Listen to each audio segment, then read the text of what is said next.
स्वागत है दोस्तों आपका एक और नई वीडियो में। आइए दोस्तों थोड़ा पॉलिटी पढ़ लेते हैं, राजनीति पढ़ लेते हैं।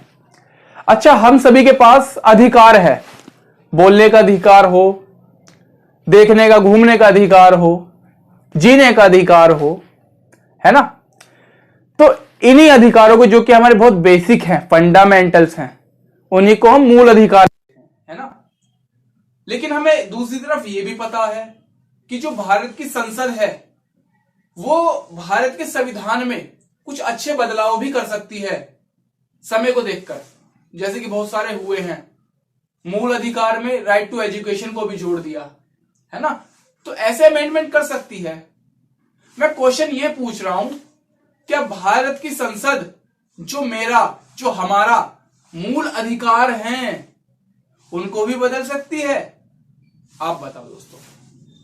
तो दोस्तों, केशवानंद भारती केस में तो बता ही रखा था कि भारत की संसद जो है बदल तो सकती है मूल अधिकार को, क्योंकि भारत की संसद के पास ये अधिकार, ये पावर है आर्टिकल 368 को लेकर। लेकिन भारत की संसद बेसिक स्ट्रक्चर ऑफ कॉन्स्टिट्यूशन को नहीं बदल सकती। बेसिक स्ट्रक्चर, अब वो क्या चिड़िया है? बेसिक स्ट्रक्चर दोस्तों एक्चुअली कहीं भी डिफाइंड नहीं है। भाई आर्टिकल 1 में डिफाइंड है भारत एक यूनियन है, भाई आर्टिकल 2 में डिफाइंड है कोई भी स्टेट मिल सकता है। लेकिन ऐसा बेसिक स्ट्रक्चर किसी आर्टिकल में डिफाइंड या लिखा हुआ नहीं है कि लो ये बेसिक स्ट्रक्चर 1, बेसिक स्ट्रक्चर 2। अब ये हमें मिले कहां से? जो कि मैंने लिख रखे हैं, ये हमें अलग अलग केस से मिले। जैसे केशवानंद भारती केस में सीधा कह दिया बेसिक स्ट्रक्चर को नहीं बदल सकते, बाकी कुछ भी बदल लो।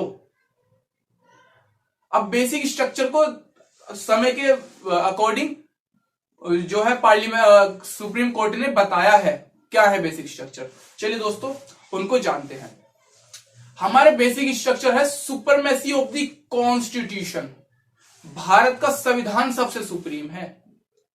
भारत का संविधान से ही पार्लियामेंट बनी है, तो पार्लियामेंट भारत के संविधान को बदल तो सकती है पर वैसा नहीं बदल सकती जिस ढांचे पर वो खड़ा है। इस बात को जान लीजिए।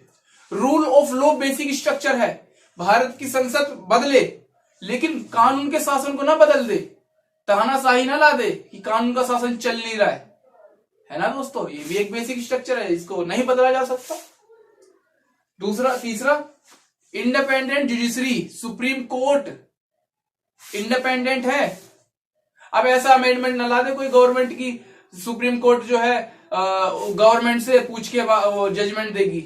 ये जजमेंट तो बिल्कुल बेकार होगा, ला ही नहीं सकती, क्योंकि ये बेसिक स्ट्रक्चर है। इंडिपेंडेंट उसे जुडिशरी को रखना ही होगा, है ना। और कोई भी ऐसा अमेंडमेंट आता है, कोई भी ऐसा नया बदलाव आता है संविधान में, तो उसे अनकॉन्स्टिट्यूशनल बता दिया जाता है ना जी दोस्तों।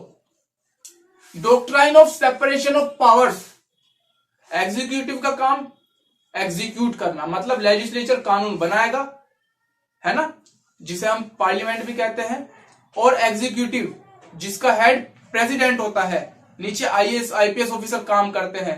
तभी जाकर जब आईएएस ऑफिसर ये सब नए बनते हैं आईपीएस, तो उन्हें शपथ दिलाई जाती है प्रेसिडेंट के द्वारा, क्योंकि वो हेड होता है। वो एग्जीक्यूट करता है उस कानून को जो पार्लियामेंट ने बनाया। और उस कानून में कुछ कमी है, जनता को नुकसान परेशानी हो रही है, तो जुडिशरी उसे जज करता है। दोस्तों 3 काम है, जिसका काम है उसी को साजे, और करे तो जो कुछ भी बाजे। लेकिन ये काम नहीं कर सकते आप, इसको अमेंड नहीं कर सकते। सबके अलग अलग काम है।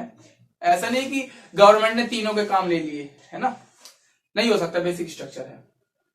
Sovereignty, democratic parliament. मैंने तीनों वर्ड एक साथ क्यों लिखे? जो पार्लियामेंट हमारी डिसीजन लेती है वो किसी के दबाव में, भारी दबाव में, अंदर के दबाव में, किसी के भी दबाव में ना आए, इंडिपेंडेंट आए। हमने 545 सांसद चुन के भेजे हैं। वो इसलिए भेजे हैं कि दूसरों के कहने पे काम करेंगे, हमने इसलिए भेजे हैं जो हम मांग है, हमारी मांग है, उस पे काम करेंगे। सॉवरेनिटी आनी चाहिए ना देश में, खुद की इच्छा से काम हो देश का, डेमोक्रेटिक, और वो चुन के ही आए। ऐसा ना हो कि बिगड़ चुने आ जाए, पैसा दे के आ जाए। चुन के आए और हमारी बातों को माने, इसी को कहते हैं सॉवरेनिटी। अपने खुद के डिसीजन पर वो डिसीजन इंडिपेंडेंटली ले, किसी के दबाव में न ले। ये एक बेसिक स्ट्रक्चर है। Free and fair election. बहुत सारे तुमने देखा होगा, इलेक्शन कमीशन बताती रहती है ऐसा नहीं होना चाहिए इलेक्शन। पैसे से वोट खरीदे जाते हैं, ये कैसा इलेक्शन है? फेयर है? नहीं। फ्री सबके लिए कोई भी इलेक्शन में खड़ा हो सकता है, नहीं हो सकता? यही तो डेमोक्रेसी है। इसको नहीं बदल सकता कोई भी गवर्नमेंट। इसको बदला तो ये बेसिक स्ट्रक्चर है भाई। देश में कुल मिला के समानता आनी चाहिए। इलेक्शन में कोई भी खड़ा हो सकता है, मेरे देश का कोई भी व्यक्ति, उसके पास अगर वो काबिलियत है वो खड़ा हो सकता है, देश का भला करना चाहे तो कर सकता है ना? ये बेसिक स्ट्रक्चर दिया, बहुत अच्छी बात है। वेलफेयर स्टेट, हमारा स्टेट वेलफेयर स्टेट है। हमारा स्टेट कैपिटलिस्ट स्टेट नहीं है अमेरिका की तरह। इस बात को ध्यान रखिएगी। हमारी पार्लियामेंट कोई भी अमेंडमेंट ऐसा ना आ जाए जो हमारे इस वेलफेयर नेचर को छीन ले। ये सारी चीजें अमेंड नहीं की जा सकती, इसके अलावा अमेंडमेंट लाए तो लाए। क्या क्या चीजें, मैं इसको आपको याद कराने का तरीका बता देता हूं। दोस्तों देखिए, हमारे देश में सबसे ऊपर क्या है? हमारा संविधान, सुपरमेसी। और जब संविधान बना रहेगा तो कानून का शासन बना रहेगा, रूल ऑफ लॉ। और जब कानून का शासन बना रहेगा दोस्तों, तो जो जुडिशरी है इंडिपेंडेंट होगी नहीं होगी? कानून जुडिशरी एक ही तो है ना? जब कानून बना रहेगा, भारत का संविधान ऊपर रहेगा, कानून बना रहेगा, इंडिपेंडेंट जुडिशरी काम करेगी। और जब इंडिपेंडेंट जुडिशरी काम करेगी, सबके काम अलग अलग बटे रहेंगे। जुडिशरी का काम अलग, एग्जीक्यूटिव लेजिस्लेचर का अलग, क्वासी बॉडीज का अलग, गवर्नमेंट का अलग, है ना? तो जब ऊपर से जो है सुपरमेसी संविधान बना रहेगा, प्रशासन रहेगा कानून का, और इंडिपेंडेंट खुद की इंडिपेंडेंट जुडिशरी होगी, और सबकी पावर अपने अपने काम बटे होंगे। सॉवरेन जब काम बटे होंगे तो हमारे देश में डेमोक्रेसी आएगी, हमारे देश में सॉवरेनिटी आएगी।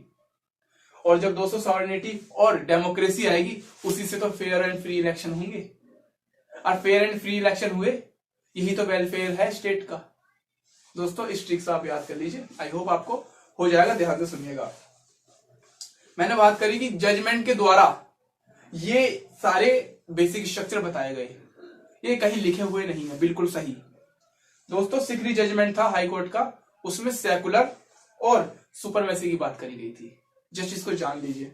बोमई केस आया था, बोमई केस में फेडरलिज्म होता है ना, सेंटर ऊपर और उससे नीचे स्टेट, उससे नीचे लोकल, पंचायत, अर्बन जो आते हैं ये सब। तो ये जो सिस्टम है, ये बोमई केस में बताया गया था कि ये भी बेसिक स्ट्रक्चर है। यहां पर ये बताया जा रहा है कि ये सब बेसिक स्ट्रक्चर है, जब भी मैंने यहां लिखे हैं। चंद्र कुमार केस में जुडिशियल रिव्यू की बात करी गई, ये भी एक बेसिक स्ट्रक्चर है। कोई भी सरकार बदल नहीं सकती जजमेंट सुप्रीम कोर्ट को जुडिशियल रिव्यू करने से। जुडिशियल रिव्यू तो एक बेसिक स्ट्रक्चर है। भाई सुप्रीम कोर्ट बनाया क्यों गया है?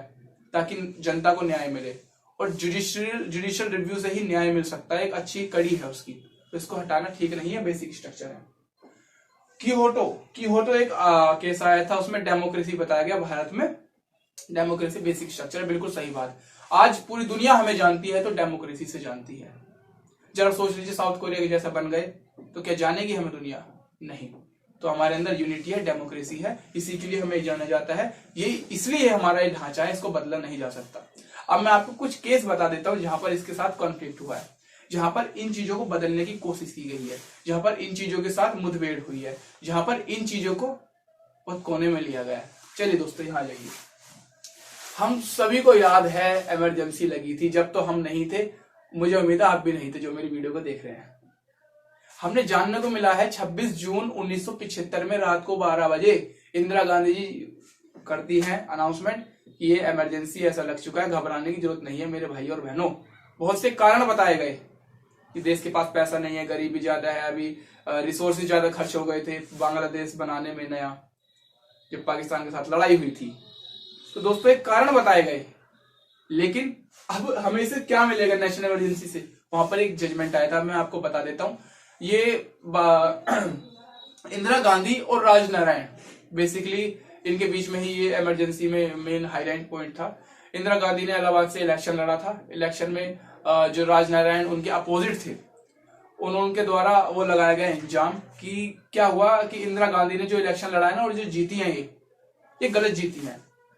जो इनके कह लीजिए एक तरीके से गवर्नमेंट मैकेनिज्म है, गवर्नमेंट मैकेनिज्म, आईएएस ऑफिसर्स, उनकी मशीनरी, उनका सिस्टम, उस सिस्टम को इंदिरा गांधी ने गलत इस्तेमाल किया है, अपने वोटर बढ़ाने के लिए, अपने आप को जिताने के लिए इस्तेमाल किया गया है पॉलिटिक्स में, ऐसा राजनारायण कहते हैं।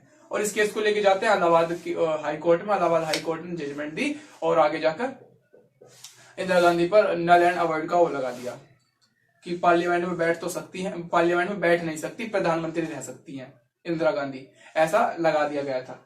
आगे भी बहुत सारी बातें हैं कि फिर जब सुप्रीम कोर्ट में इस केस को लेके गए बहुत महीने का स्टे दे दिया गया। फिर जो कहते हैं ना सीजीआई इन्होंने अपॉइंट किए तो अपनी तरफ कहते, सीजीआई का साला पता नहीं कौन थे उनके रिलेशन में, वो इंदिरा गांधी का पर्सनल फिजियोथेरेपिस्ट था, ऐसा कुछ बोला जाता है, मैं श्योर नहीं हूं लेकिन जान लीजिए।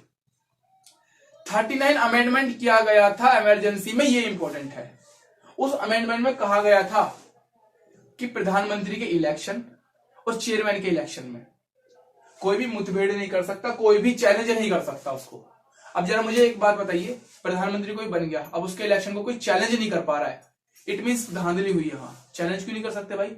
चैलेंज तो हर चीज हो सकती है हमारे देश में, है ना जी दोस्तों। आप सही हैं तो चैलेंज क्यों नहीं करने दे रहे? गलत जजमेंट था, इसलिए 39 अमेंडमेंट को मैंने यहां पे पुट किया। अब इसके विपरीत जजमेंट भी आई होगी जब ये गलत था अमेंडमेंट, तो जुडिशियल रिव्यू किया सुप्रीम कोर्ट ने और इसके खिलाफ जजमेंट दी कि ये जो सिद्धांत है ये भारत के कानून के शासन के बिल्कुल खिलाफ है, ये गलत है, गलत घोषित कर दिया और ये नेचुरल जस्टिस के भी खिलाफ है।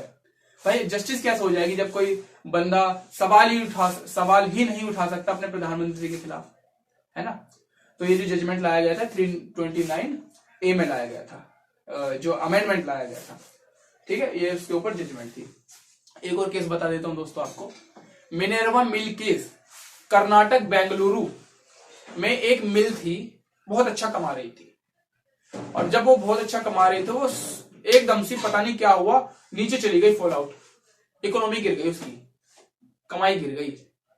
और उस समय तो प्रचलन था कि सारे बैंक सारी चीजें नेशनलिस्ट हो रही थी, सरकार के अंडर आ रही थी। हमें पता ही है बहुत से एयर कंपनी, बहुत सी सारी कंपनियां सरकार ने अपने अंडर ले ली थी।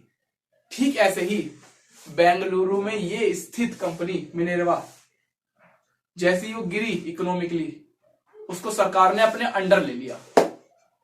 अब जब ये अंडर ले लिया तो इसमें इंपॉर्टेंट क्या है हमारे लिए दोस्तों, आप मुझे बताइए, क्या उस कंपनी का अधिकार नहीं है? क्या उस कंपनी का ये अधिकार नहीं है कि वो फ्रीली ट्रेड करे? 19G में दिया गया है, आर्टिकल 19G में, कि कोई भी भारत का नागरिक फ्रीली ट्रेड कर सकता है, व्यापार कर सकता है, घूम सकता है ना।